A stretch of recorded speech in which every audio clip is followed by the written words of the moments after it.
Carlos Ulberg defeats Jan Blachowicz via unanimous decision, 29-28 on all three scorecards. I've seen people saying it's the wrong decision. I think it's the right decision personally. I think Ulberg won the fight. I think overall he was the more active fighter, and that is what won him the fight. Jan Blachowicz, I just think, was walking into shots at times, plodded forward a lot, and, being a 42-year-old man, it showed on Jan Blachowicz. And it's sad.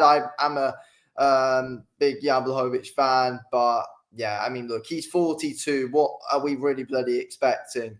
To be fair, I mean, the leg kicks were good from Jan Blachowicz. He was working the lead leg of Ulberg very well, beating it up nicely. But other than that, there were no really shots upstairs from Jan Blachowicz. His hand speed just wasn't really there. His effectiveness just wasn't there. And, overall, the fight IQ from Jan Blachowicz, it just wasn't the same as it usually is, and that is what's going to happen with age, and that's why Jan Blachowicz lost the fight, if we're being completely honest here. Ulberg fought the fight on the back foot. He was good on the back foot and used his range, exactly what he should have done. He wasn't really entertaining Ulberg, he's just using his range, leg kicking a lot from range, trying to, match Jan's game by obviously Blachowicz wanted to, beat up the lead leg of Ulberg. Ulberg kind of wanted to do the same thing to Jan at times. But yeah, look, round one, Ulberg was pretty active upstairs, to be fair. Got that jab through and, got up close and landed some decent shots at times. But again, from range, Ulberg was good and just picked up his shots, 1-2s here and there upstairs from range, keeping those shots nice and long. So, yeah, that was pretty good stuff from Carlos Ulberg. He was always moving as well. He was always a moving target. He was difficult to pin down, and Jan was just plodding forward a lot, and it just made it easy for Ulberg to catch Jan when Jan was walking in. And yeah, Ulberg was having a field day with the jab pretty early on in that first round, I think. Round two, Ulberg was on the back foot again. He was good on the back foot, though. Again, Jan was plodding forward.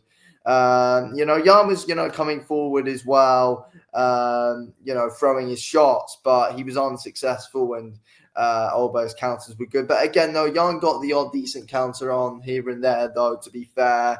And, Jan was landing some big shots in the fight. I think, that was definitely clear to see.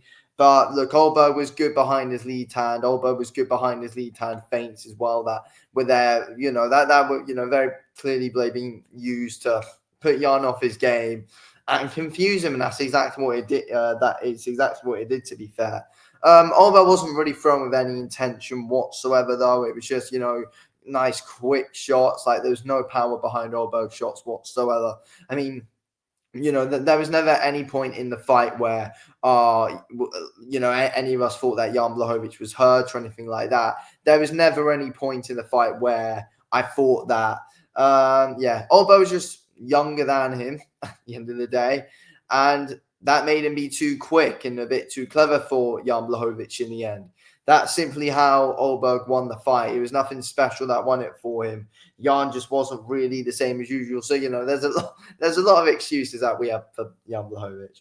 I thought Jan took the third round, though. I thought it was a decent round for Jan. He was still plodding forward there and walking into a few things, but I feel like Jan's accuracy was good, and he was more busy in this third round than any other round, I thought. And, the harder shots were very clearly coming from Jan Blachowicz. The damaging shots were from Jan.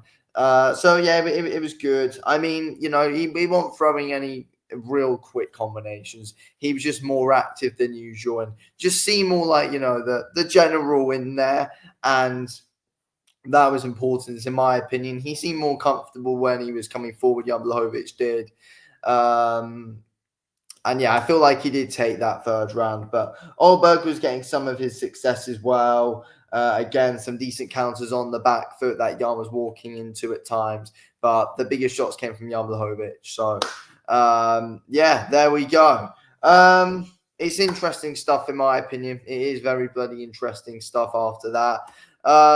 What is next for Jan Blachowicz? Does he retire, or where does he go from here? I don't really know what he'd do, if I'm being completely blaming on it. For Carlos Ulberg, it'll be interesting, but Jan Blachowicz, I think, I think it's retirement. I don't have a clue what he actually does next or what actually makes sense for Blachowicz. Yeah, I cannot tell you. For Ulberg, yeah, I'd quite like to see the Rakic fight. I wouldn't mind that. Ulberg and Rakic next, or I mean Ulberg and Yuri. I think that makes sense. And then yeah, doing Pereira versus Ankalaev, the rematch. Yeah, I mean yeah, do Ulberg versus Yuri. Winner of that then can get the title shot. In my opinion, that's what I think should happen personally.